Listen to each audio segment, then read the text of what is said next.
If you've ever wanted to know how to turn the tables on the casinos and gain the edge at blackjack, you've probably wondered, is card counting real? Do you need a photographic memory like Rain Man? Are you solving complex math equations in your brain like Alan from The Hangover? The good news is it's nothing like that, and I'm going to explain what card counting is and how to do it in this video.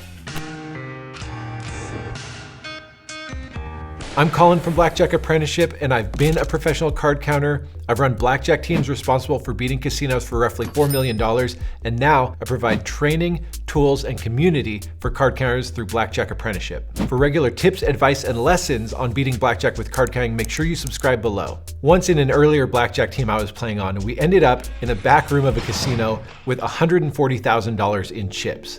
We were in the back room because they said they wouldn't cash us out unless we went with them and explained to them how we had cheated them. The irony is we weren't cheating. We were simply counting cards, and the casino was flabbergasted that we had beat them for so much money over the previous several days. They wanted to know, how did we know how to bet? And we said, we're using a card counting system, and we use betting software that shows us exactly how to bet based on our advantage over you, the casino. Eventually, they cashed us out. We got out of there with all of our money, but the reality is not even the casino understood card counting. Let's get into it. How does card counting work? First off, it doesn't involve memorization. You don't need a memory technique or a photographic memory or to have graduated from MIT to do this. It's actually fairly simple. It doesn't mean it's easy, but it's fairly simple. And the first step is to know how to play perfect basic strategy. If you can't follow perfect basic strategy 100% of the time, card counting is useless. Now, assuming you can play perfect basic strategy, let me show you how card counting works, and you'll be surprised how easily you can get it. I'm going to assume you have a working knowledge of the game of blackjack. If you're completely new to blackjack, make sure you watch our video, How to Play Blackjack. There's a link in the description below. I'm going to be showing you the high-low card counting system. It's the one that myself and my teams, the MIT teams, and most other card counters I know have used. The first step is to assign a value to every card. So here we have ace through king. Here's a quarter of a deck before us. Every deck of cards is just all four suits of ace through king. And for the cards 2 through 6, we're going to assign the value of +1. That means whenever we see one of these cards dealt, we add 1. For 7, 8, and 9, these are going to be our neutral cards, and we're going to give those a value of 0. We don't add or subtract, we basically just ignore them. Now for the remaining cards, which is the 10 valued cards as well as an ace, we're going to subtract 1 for those. Those are our high cards. Every time we see a high value card, we subtract 1. Now to show what this looks like, I'm going to take this quarter of a deck, shuffle it up, and then we'll try counting through it. Let's count through this quarter deck. Our first card is a low card, so we're going to add 1. So our running count is +1. Now we have a high card, so we're going to subtract 1, so we're back to 0. Now we have a neutral, so we're going to stay with our 0 running count. Another minus makes it -1. Another minus makes it -2. A neutral means we're still at -2. A low card brings us back to -1. Another low card brings us back to 0. A high card makes it -1.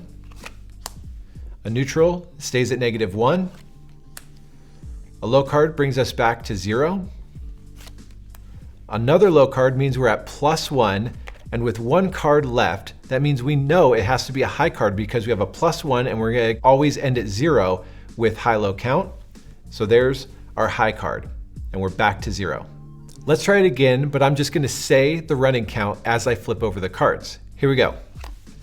1, 2, 1, 0, 1, 1, 0, -1, -1, 0, 0, 1, and 0. This is called keeping the running count. We card counters do this on a much larger scale, adding and subtracting by 1 through the entire shoe. It doesn't matter if it's 1, 2, 4, 6, or 8 decks. We do this from the first card until the cut card comes out. Let's practice keeping the running count through a few rounds of blackjack.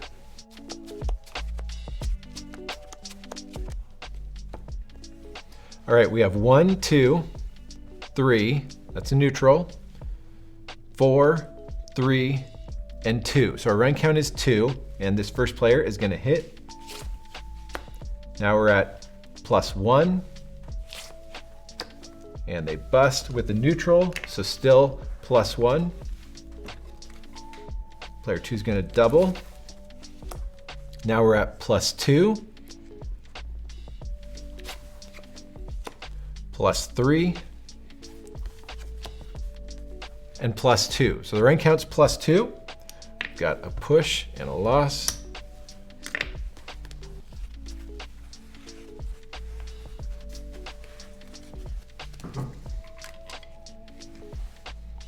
So we're gonna keep that +2 into this next round.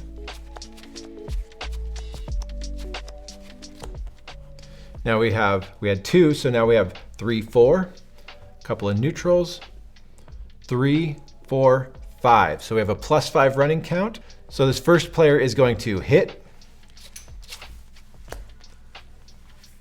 4, I'm gonna stay here, 5,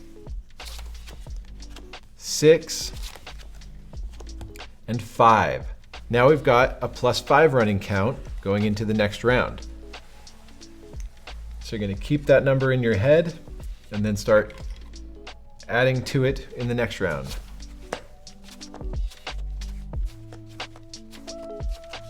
All right, we had a +5, and now we've got 6, 5, 6, 7, 8, 7, 8. He stays, got a double. We're still at +8. That's a neutral, so still +8, +9, and a bust. We have a +9 running count. By keeping this running count, or in this situation, this +9, it means that we know that a surplus of 9 extra low cards have been dealt. Why does that matter? To help illustrate, imagine Grandma Jones bakes you a delicious blueberry pie. But in the process, she doesn't do a good job of evenly distributing the blueberries. So when it's all baked, she cuts into the pie and gives the first slice, but lo and behold, there are no blueberries. Second slice of pie, also no blueberries. Third, fourth, fifth slices of pie, still no blueberries. As we get towards the end of the pie, we know it has to be chock full of blueberries, or in the case of this shoe, chock full of delicious 10s and aces. Now, if a lot of high cards have been dealt and there's a surplus of small cards remaining, that's bad for us. This is going to dictate when we gain the advantage and how we will change our betting and our playing accordingly. Now, if we were playing a game of single deck blackjack with good rules like back in the 60s and 70s, basic strategy and this running count would be all that we need. Casinos thought they could thwart card counters by going to 2 decks, then 4 decks, and eventually 6 and 8 decks. And while I salivate at playing those amazing single deck games that they offered before I was born, it didn't kill card counting. It simply added an extra step for us, which is calculating the count per deck, or the true count. See, if we have a running count of 10 with 5 decks remaining, that is a very different situation than a running count of 10 with only 1 deck remaining. All we have to do in this situation is divide our running count by the number of decks that remain to be dealt.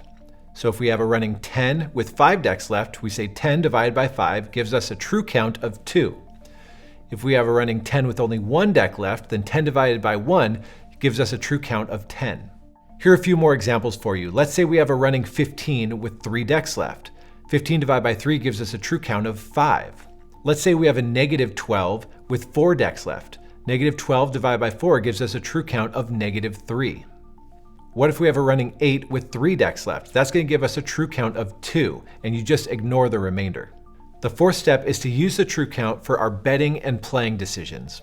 You now understand how to count cards with perfect basic strategy, counting, true count, betting, and deviations. You can play and use this information in a way to gain the edge over the casino.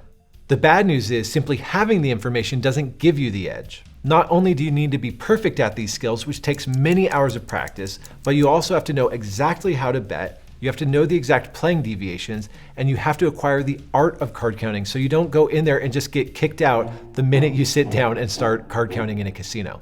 The good news is, while it's not easy, it can be done.